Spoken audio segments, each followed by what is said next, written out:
Hello friends, welcome to QLS Academy. Today we will learn about second law of motion. I hope you will enjoy learning. So let's start with our lesson today. Second law of motion. The first law of motion indicates that when an unbalanced external force acts on an object, its velocity changes. That is, the object gets an acceleration. ये हमने पुरानी class में पढ़ा था. We will now study कि how the acceleration of an object depends on the force applied to it and how we measure the force.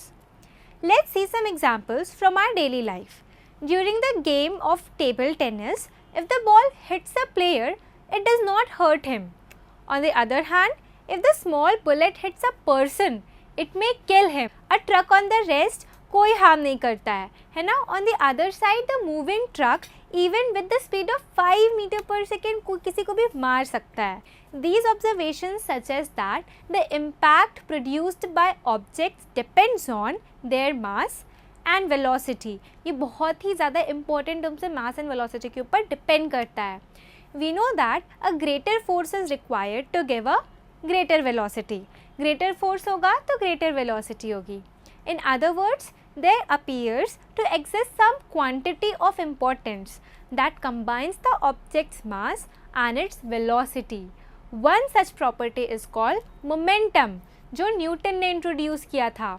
Momentum consists of two properties, that is mass and velocity.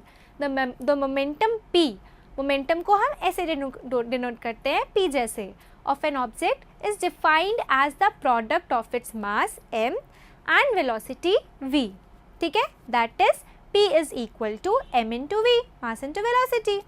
Momentum has both direction and magnitude.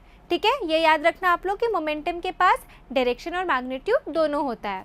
इसका direction velocity ऐसा ही होता है, इसका direction velocity जैसा होता है. ठीक है, it's SI unit is kilogram metre per second. ठीक है, देखो m इज किलोग्राम, मास है हमारा तो हम उसको किलोग्राम में लेंगे, एंड v वेलोसिटी है तो उसको मीटर पर सेकेंड में लेंगे, and p is equal to m into v होता है, मतलब kilogram into metre per second. तो इसकी हमारी SI यूनिट क्या निकल जाएगी मोमेंटम की, किलोग्राम मीटर पर सेकेंड. ठीक है, हमें ये पता है कि unbalanced force brings a change in the velocity of the object. ये पता है अनबैलेंस्ड फोर्स जो होता है वो वेलोसिटी चेंज कर देता है किसी भी ऑब्जेक्ट की. It is therefore clear that a force also produces a change of momentum. यहाँ से ये भी क्लियर हो गया कि force जो है वो change of momentum भी produce करता है. Now we take an example of a car. A car has a dead battery and it needs to be pushed for some distance so that it starts and gets a speed of 1 meter per second which is sufficient to start its engine. अगर एक दो लोग push करेंगे तो it hardly starts, and अगर ज़्यादा time तक push करेंगे तो it results in gradual acceleration of the car. अब आप देखोगे क्या करते हैं जो लोग पुश करते हैं उसको, वो पुश करते जाते हैं और जब कार स्टार्ट हो जाती है तो वो उसको छोड़ देते हैं, फिर वो अपने आप चली जाती है. बट अगर हम उसे तभी भी पुश करते जाएंगे तो जो कार का एक्सेलरेशन होगा वो इंक्रीज हो जाएगा. इसका मतलब change in momentum of a car does not only depends upon the magnitude of force but also the time during which the force is exerted. force के ऊपर ही वो depend नहीं करेगा, अगर हम ज़्यादा टाइम तक force डालेंगे तब भी उसका magnitude depend करेगा, change होगा. It may then also be concluded that force necessary to change the momentum of an object depends on time, rate at which the momentum is changed. ये समझ में आ गया अपन को. ठीक है, now the second law of motion states that the rate of change of momentum of an object is proportional to the applied unbalanced force in the direction of force. ठीक है, mathematical formula of second law of motion देखते हैं, हम उसका mathematical formula देखते हैं. एक object है फॉर एग्जाम्पल मास m का. ठीक है, उसकी इनिशियल वेलोसिटी क्या है u. It is uniformly accelerated to the velocity v.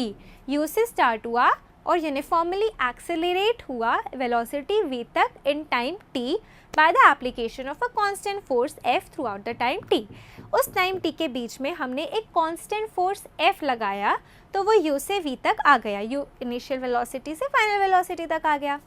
तो initial and final momentum क्या होगा ऑब्जेक्ट का, देखते हैं p क्या होता है, मास इनटू वेलोसिटी। इनिशियल देखते हैं, p1 क्या होगा, m into u, because initial velocity u है।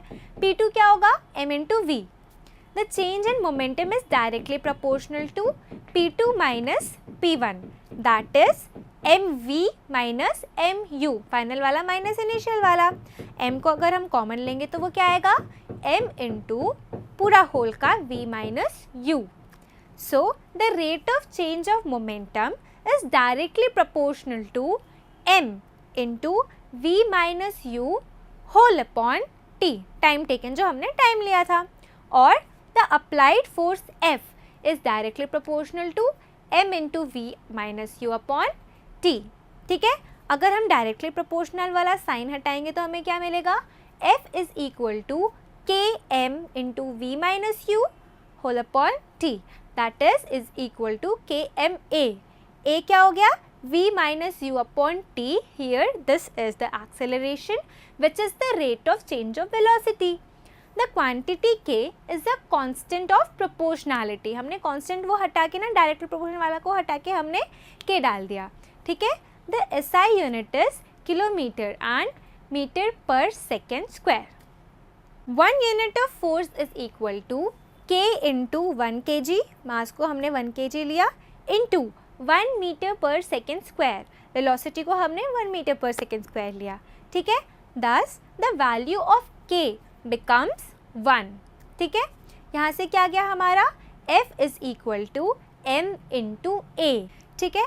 The unit of forces kg metre per second square और newton, kg metre per second square, इसे हम न्यूटन भी बोलते हैं, और इसका जो सिंबल रहता है वो होता है कैपिटल N, ठीक है। अब देखो, अपन ने ये देखा होगा कि जब क्रिकेट के गेम में जो फील्डर होता है वो बॉल कैसे पकड़ता है, वो हाथ में ऐसे, जब बॉल आती है वो हाथ में थोड़ा पीछे ले जाता है हाथ को एंड देन ग्रैब करता है।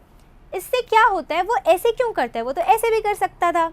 जब आप क्रिकेट खेलते होंगे तो आप बोलोगे कि नहीं बहुत ज़ोर से लग जाती है, और अगर ऐसे करोगे तो थोड़ा कम लगती ही नहीं है ऐसे में। तो in doing so the fielder increases the time during which the high velocity of the moving ball decreases to 0 in a very short interval of time। आप लोग ये खुद फील भी कर सकते हो, ऑब्जर्व भी कर सकते हो, क्योंकि ये आपके साथ खुद होता है रियल लाइफ में, ठीक है। Thus the rate of change of momentum of the ball will be large, ठीक है। Now दूसरा एग्जाम्पल लेंगे, हाई जंप्स में भी एथलीट्स जो होते हैं वो जब कूदते हैं तब उनके जो नीचे कुशन रख देते हैं।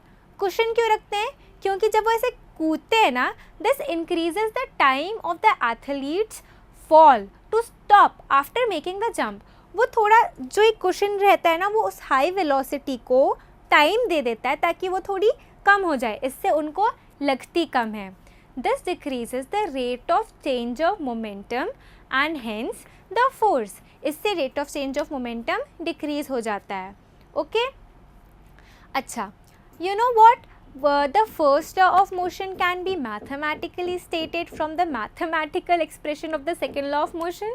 क्या बोला मैंने कि फर्स्ट लॉ ऑफ मोशन को हम मैथमेटिकली स्टेट कर सकते हैं सेकेंड लॉ ऑफ मोशन से। देखो, सेकेंड लॉ ऑफ मोशन हमने क्या पढ़ा, F is equal to m into a। तो F को जब हम a को खोल कर रखेंगे तो क्या आएगा, F is equal to mass into पूरे ब्रैकेट में v minus u whole upon t।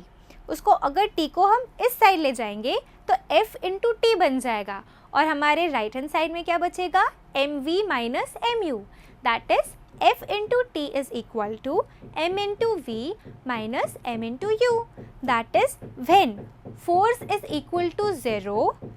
Force जब 0 हो जाएगा तो ft वाली टर्म होगी वो भी 0 हो जाएगी, तो इससे mv minus mu is equal to 0 आ जाएगा। mv माइनस mu, अगर हम माइनस mu को इस साइड लाएंगे तो mv is equal to mu हो जाएगा, mm कटेगा तो v is equal to u हो जाएगा for whatever time is taken. That means the object will continue moving with uniform velocity u throughout the time t। If u is 0, then v will also be 0। और obviously v is equal to u है, तो अगर u 0 होगा तो v भी तो 0 होगा ना। That is the object will remain at rest। ठीक है, ये था हमारा आज का लेक्चर। आज हमने सेकेंड लॉ ऑफ मोशन पढ़ लिया, Okay, so to conclude this lesson, we learn about second law of motion. So that's all for today. Hope you all enjoyed learning. For any further information or you have any query, kindly go to the following link. Thank you.